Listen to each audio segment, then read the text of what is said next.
사도행전의 마지막 설교입니다. 뉴욕 양키스의 전설적인 포수 요기 베라가 이런 제목의 책을 썼습니다. 끝날 때까지는 끝난 게 아니다. 사도행전 강해는 끝나지만 우리에게 복음의 역사는 끊이지 않기를 원합니다. 바울이 이제 멜리데를 떠나서 로마로 나아갑니다. 11절에 보면 말씀이 이렇게 시작됩니다. 석 달 후에 환대받은 곳, 또 기적을 체험한 곳, 사랑의 공급을 받은 멜리데를 석 달 동안만 있었습니다. 눌러앉지 않았습니다. 왜 그럴까요? 목적지가 있었기 때문입니다. 목적지가 어디입니까? 로마입니다. 지난 시간에 말씀드렸습니다. 교회는 잠시 머무는 곳입니다. 교회는 목적지가 아닙니다. 교회는 경유지입니다. 교회는 피난처입니다. 피난처는 잠시 머무는 곳이고 잠시 피하는 곳이지 눌러앉는 곳이 아닙니다. 교회에서 공급받으시고 세상에서 그리스도인으로 살아가시길 바랍니다. 우리의 목적지는 가정 그리고 학교, 우리의 일터입니다. 계속해서 11절 말씀을 보시면 바울이 탄 배에 장식이 있는 것을 소개하고 있습니다. 여러분, 그 배는 이렇게 뱃머리가 있죠? 뱃머리. 뱃머리에 어떤 장식이 되어 있다고 말씀이 적혀 있습니까? 디오스 구로라는 장식이 되어 있었습니다. 자, 디오스 구로 앞에 좋은 성경책들은 다 어떤 표시가 되어 있을 것입니다. 여러분, 성경도 그렇습니까? 주석이 되어 있으면 밑에 내려가서 확인을 해보시는 게 좋아요. 뭐라고 되어 있어요? 예. 제우스의 쌍둥 아들. 디오스는 냉장고가 아니라 쌍둥이란 뜻입니다. 디오스. LG는 쌍둥이를 좋아하는 것 같아요. 쌍둥이 빌딩. LG 트윈스. 또 디오스 냉장고. 구로라는 것은 형제라는 뜻입니다. 크로이, 형제. 제우스라는 신에게는 그 그리스 신화에 나오죠. 제우스에게는 두 쌍둥이 아들이 있었습니다. 하나의 이름은 카스토르, 또 하나의 이름은 폴룩스. 이들은 로마의 수호신이었어요. 제우스는 카스토르와 폴룩스에게 바다와 상업을 주관하게 하였습니다.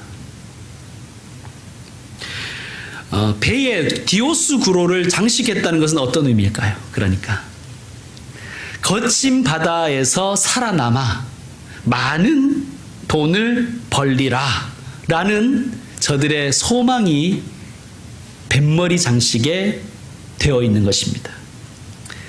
안전함과 부. 어디 이것이 이 배를 탄 사람들만의 소망이었겠습니까? 지금도 여전히 예수님 없이 살아가는 모든 사람들은 삶의 목적이 평안과 부일 것입니다. 그러나 같은 배를 타고 가지만 바울의 소망은 전혀 다른 것이었습니다. 바울은 오직 예수 그리스도, 오직 예수님의 복음, 그리고 하나님의 나라, 이것이 그의 목적이었습니다. 여러분, 이것이 우리에게 무엇을 가르쳐 줍니까? 여러분, 우리는 세상 사람들과 똑같은 모습으로 살아갑니다. 세상 사람들과 한 배를 타고 있어요. 같은 일터에서, 같은 학교에서, 또 가정에서, 사회에서. 그러나 우리의 꿈은, 우리의 눈은 더 높은 것을 바라봐야 한다는 말씀이 아니겠습니까? 거친 바다만 보고, 거친 바다에서의 평안만 바라고, 내가 살아가는 삶 속에 돈 버는 것만 생각하는 것, 물론 쉬운 일은 아니지만 우리의 눈은 하늘을 향하여 있어야 되고 복음을 견지하고 있어야 되는 줄로 믿습니다. 따라합시다. 오직 예수, 오직 복음, 오직 하나님의 나라. 그렇게 살아가십시다. 로마라는 목표는 같았어요. 그러나 목적은 달랐습니다. 여러분, 목표와 목적은 다르겠죠? 목표는 가고자 하는 지점이에요. 목적은 뭡니까? 왜 거기에 가야 하는지 이유입니다. 여러분, 우리는 어쩌면 세상 사람들과 비슷한 목표를 가지고 살아가는지 모르겠습니다. 그럴 것입니다. 그러나 우리가 사는 이유는 달라야 되지 않겠습니까? 평안한 부자가 되는 것, 좋은 일이지요. 우리도 그렇게 되는 것이 좋습니다. 싫은 사람이 어디 있겠습니까? 그러나 그것이 우리의 최종 목적이 아닌 것은 분명한 줄로 믿습니다. 인생의 바다를 항해하면서 우리는 예수님 사랑하고 예수님을 예배하고 하나님의 뜻을 실천하고 우리의 가정과 직장과 우리의 삶의 터전이 천국이 되도록, 그곳에 천국이 임하도록 소망하며 실천하는 것이 우리의 삶의 목적일 것입니다. 삶의 목적이 다르며 그 목적이 삶을 이끌어 가시는 여러분의 삶 되기를 축원합니다. 교회는 이런 꿈을 함께 공유하는 사람들의 모임입니다. 하나님의 소원을 이루어 드리는 꿈, 그 소망을 함께 나누는 모임이 교회 공동체입니다. 구역 모임이 있죠. 구역 모임은 모든 교회들이 이름도 다르고 모이는 모양도 다르지만 우리 교회는 마지막 주일 교회에서 모입니다. 왜 모일까요? 나누기 위한 것입니다.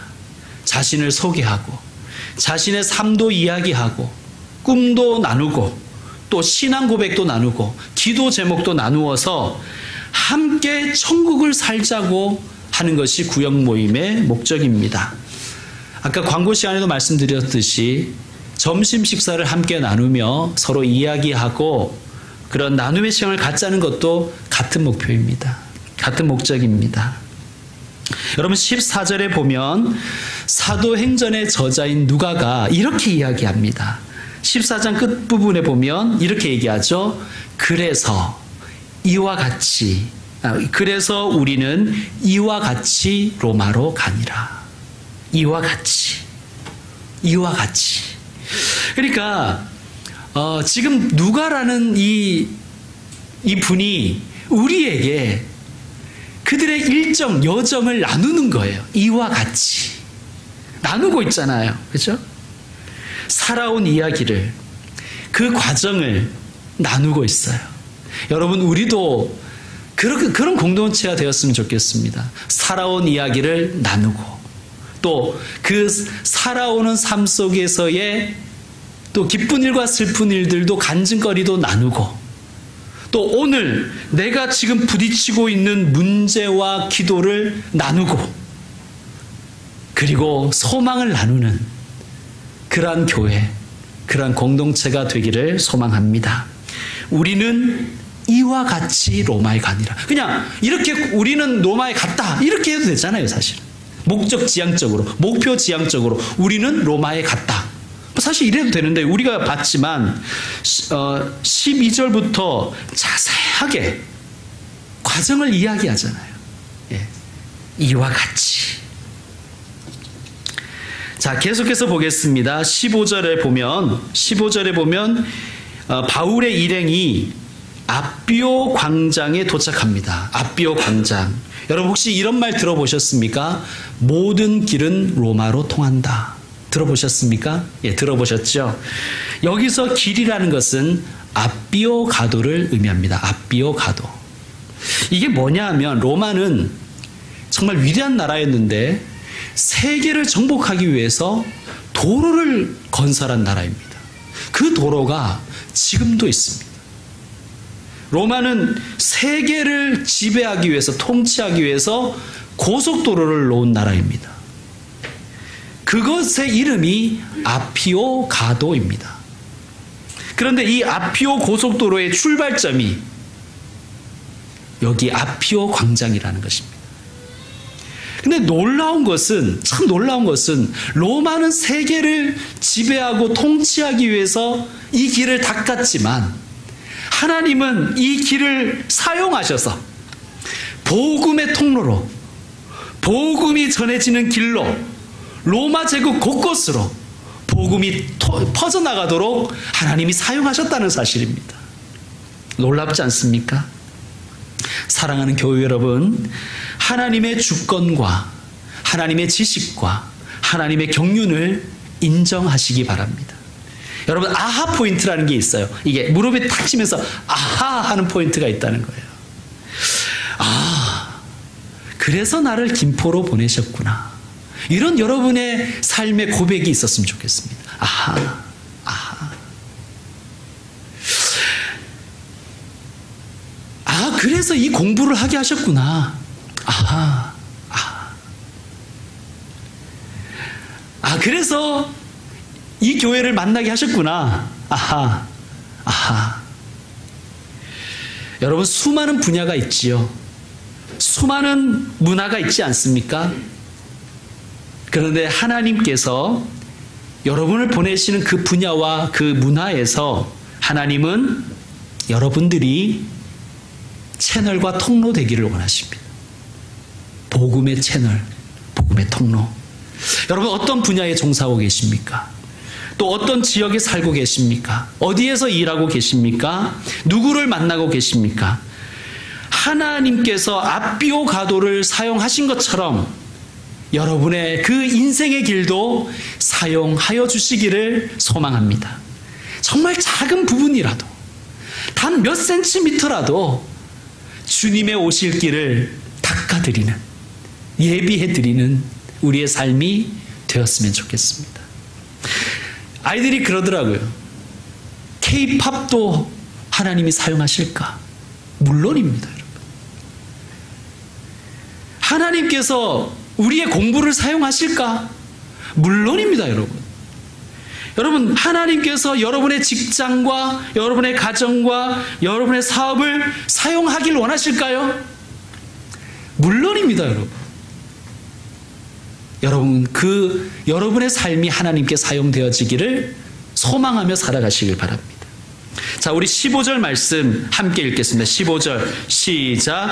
그곳 형제들이 우리 소식을 듣고 아비오 광장과 트레이스 타베르네까지 맞으러 오니 바울이 그들을 보고 하나님께 감사하고 담대한 마음을 얻으니라. 아멘. 여기에 맞으러 오니라는 말씀 있죠. 이 단어가 굉장히 이게 품격 있는 단어입니다. 이 단어의 원어가 아판테신인데 이 단어를 언제 썼느냐? 황제가 아비오 광장에 와서 백성들이 영접하러 나아갈 때 쓰는 단어입니다. 혹은 어떤 나라의 왕이 왔을 때 그 왕을 영접하러 나갈 때 쓰는 단어입니다. 혹은 전쟁에서 승리한 개선 장군이 개선 행진하여 들어올 때 모든 백성이 나가서 개선 장군을 맞이할 때 쓰던 그 단어입니다. 여러분, 이게 품격이 있는 단어예요. 여러분, 우리나라에 만약에 미국 대통령이 오면 누가 맞으러 나가요? 구급 공무원, 비하하는 거 아닙니다. 예, 죄송합니다. 어디 동사무소 직원이 나가는 게 아니잖아요. 미국의 대통령이 오면 우리나라 대통령이 맞으러 나갑니다. 그게 품격 있는 단어라는 거예요. 자, 이게 무슨 장면입니까? 여러분, 바울은 자기도 표현했지만 세상적으로 보면 아무것도 아닌 사람입니다. 그냥 한 죄수에 불과합니다. 미결수긴 하지만 죄수에 불과합니다. 그는 황제도 아니요, 대사도 아니요, 개선 장군도 아닙니다. 그런데 하나님은 바울을 하나님의 전권대사로 보신다는 말씀입니다. 하나님의 거룩한 종으로 보신다는 거예요.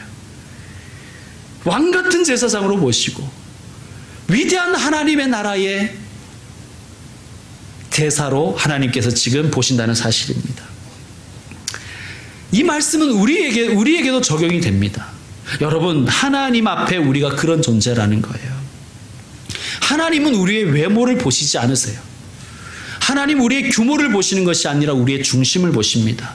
내가 어느 곳에 살든지 무엇을 하든지 예수님 사랑하며 예수님 예배하며 예수님의 길을 조금이라도 닦아드리는 일꾼이 되려고 할 때, 복음의 통로로 살아가려고 할 때 하나님은 우리를 왕처럼 여기시고 개선 장군처럼 여기시고 정권 대사처럼 여기신다는 사실입니다. 한 번 더 따라합시다. 나는 하나님의 대사다. 이 하나님의 대사들이 이런 그 마음을 가지고 사시면 안 돼요. 담대하게 뿌듯하게 사셔야 됩니다. 여러분, 우리는 하나님의 대사입니다. 전권 대사예요. 그곳에 하나님이 대신 보내신 거예요. 나 자신뿐만 아니라 여러분 우리 가정을, 우리 가족을, 우리의 자녀들을, 우리 교회를 이런 시각으로 좀 보았으면 좋겠습니다. 그들의 외모만 보려고 하지 말고 그들의 중심을 보아서 하나님이 그를 어떻게 보시는지 그러한 영안이 열리는 우리가 되었으면 좋겠습니다. 또한 로마는 전쟁을 시작할 때 그 출정식이라 그러죠. 아비오 광장에서 출정식을 했다는 거예요. 모든 시민이 나와서, 로마의 시민이 나와서 전쟁터로 나가는 군인들을 축복하고 환호하는 그런 여러분 장면이 연상이 되시죠? 그 출정식이 아비오 광장에서 열렸다는 거예요. 무슨 뜻일까요? 여기에 비록 초라한 죄수 바울이 서 있지만 바울에게 있어서, 그리고 하나님께 있어서는 지금 이 시간이 로마를 향하여 나아가는 출정식이라는 사실입니다. 복음의 전쟁을 선포하시는 거예요. 여러분, 로마까지 오기까지 원수마귀 사탄의 온갖 방해가 있었잖아요. 바울을 낙담시켜버리고 수많은 박해와 불공정한 재판들과 우리가 같이 살펴보았지 않습니까? 정말 말도 안 되는 인종들과 그리고 유라 굴로 광풍까지 바울이 로마에 오는 것을 방해하는 수많은 세력들이 있었습니다. 그러나 바울은 이 모든 영적 싸움을 이겨내고 이 과정을 거쳐서 이제 로마의 입구에 와 있는 거예요. 마치 로마의 군대가 출정하러 나가는 그 심정이 바울의 심정 아니었을까요?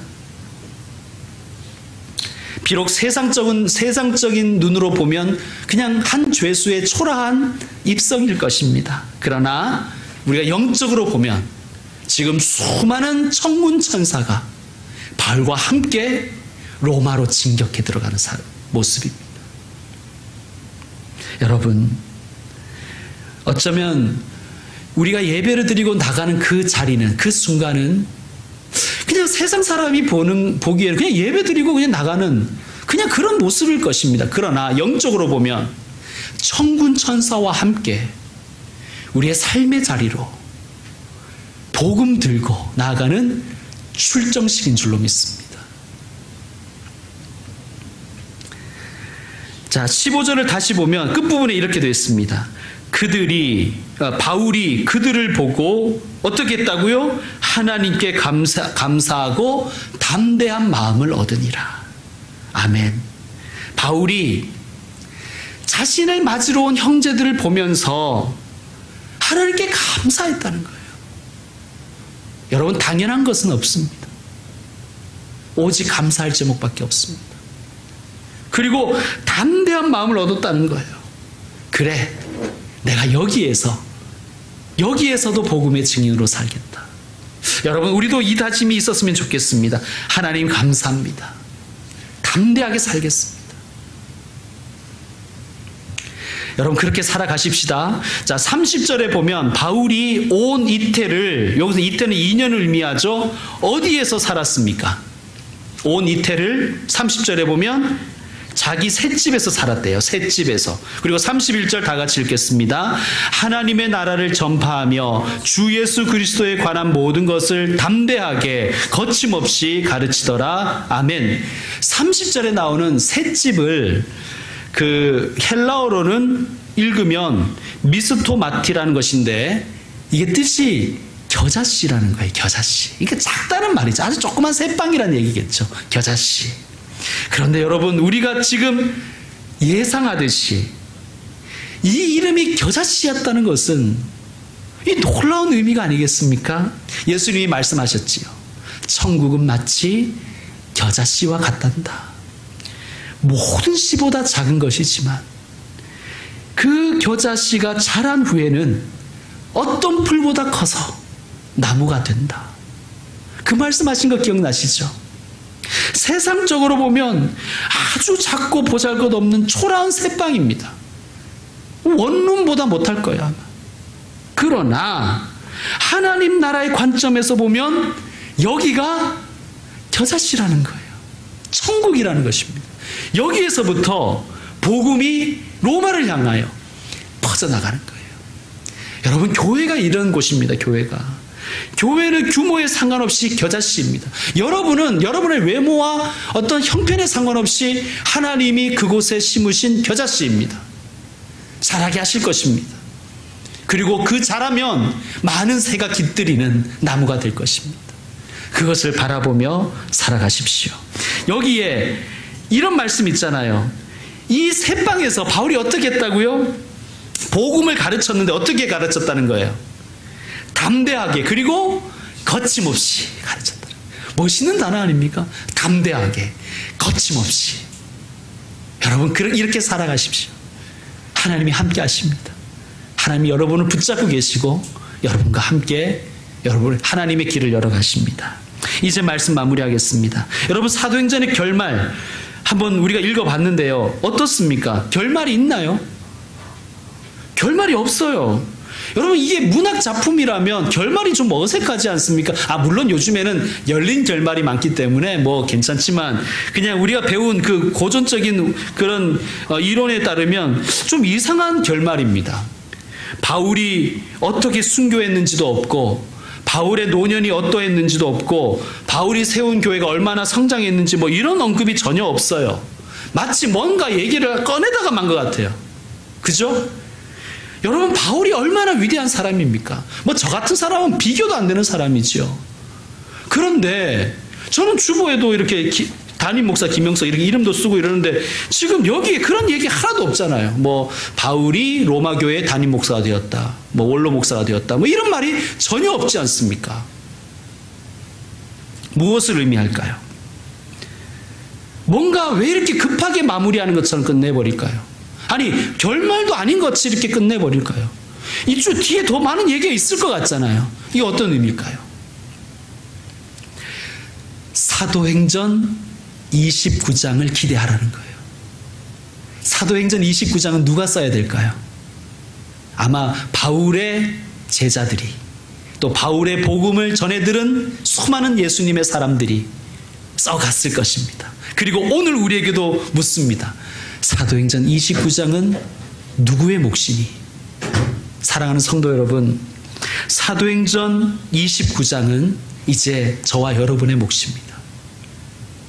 사도행전 29장을 하나님은 우리에게 맡기셨습니다. 기도하겠습니다. 하나님 아버지, 그동안 사도행전 강의를 통하여 교회가 무엇인지, 복음이 무엇인지, 하나님의 나라가 어떤 곳인지, 또 우리는 어떠한 존재인지 같이 고민하고 묵상하게 하여 주셔서 감사합니다. 하나님, 오직 예수, 오직 복음, 오직 하나님 나라를 위하여 살게 하여 주옵소서. 오직 예수님 위하여 자신의 모든 것을 던진 사도들처럼 우리도 우리의 삶의 자리에서 복음의 증인이 되게 하여 주옵소서. 그리고 예수님의 복음을 담대하게 거침없이 가르치고 전하는 저희가 되게 하여 주옵소서. 그래서 이제 우리가 사도행전 29장을 써가는 그 은혜와 축복에 참여하게 하여 주옵소서. 예수님의 이름으로 기도드립니다. 아멘.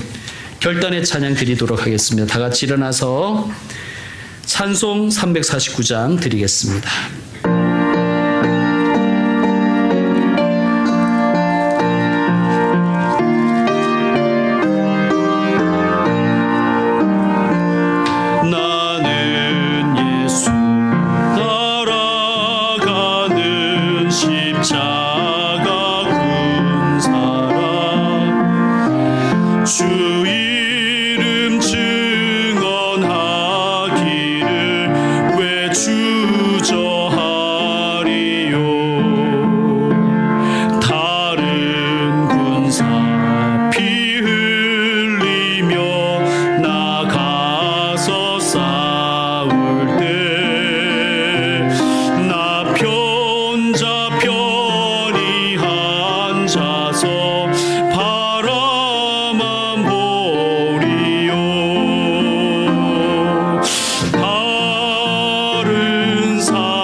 주님의 용사된 내게 주의 일 맡기소서.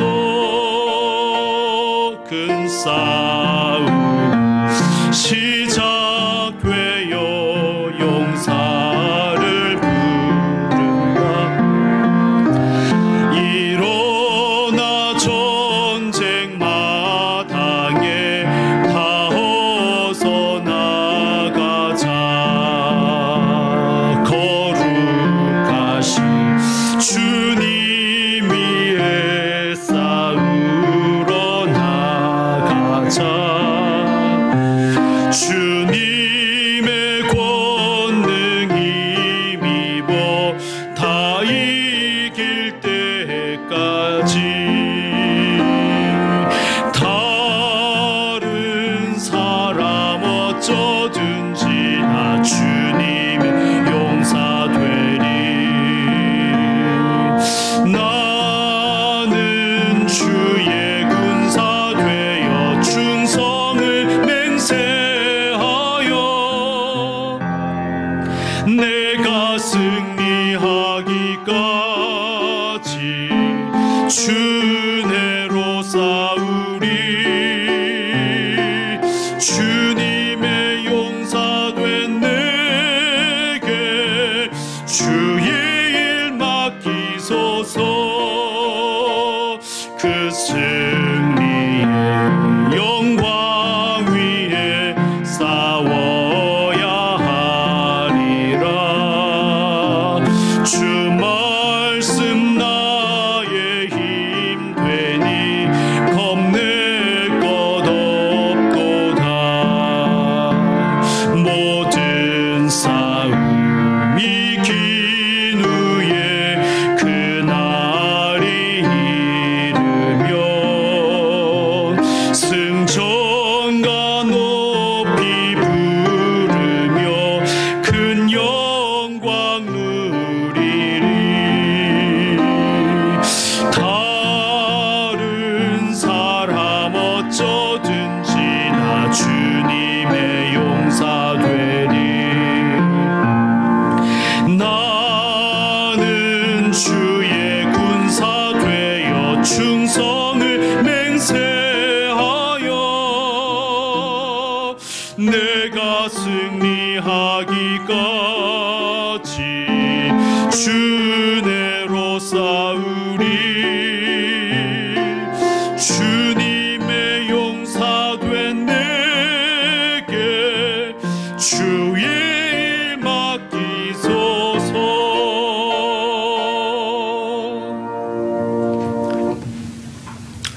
이제는 교회의 머리가 되시는 예수 그리스도의 은혜와 우리에게 하나뿐인 아들을 주시기까지 우리를 얼마나 사랑하시는지를 보여주신 하나님의 사랑과 또 우리로 하여금 복음의 길을 걷게 하시고 우리의 삶 속에서 사도행전 29장을 쓰도록 인도하시는 성령님의 교통하심이 모든 주님의 아들 딸들 위해 이제로부터 영원토록 함께 있을지어다.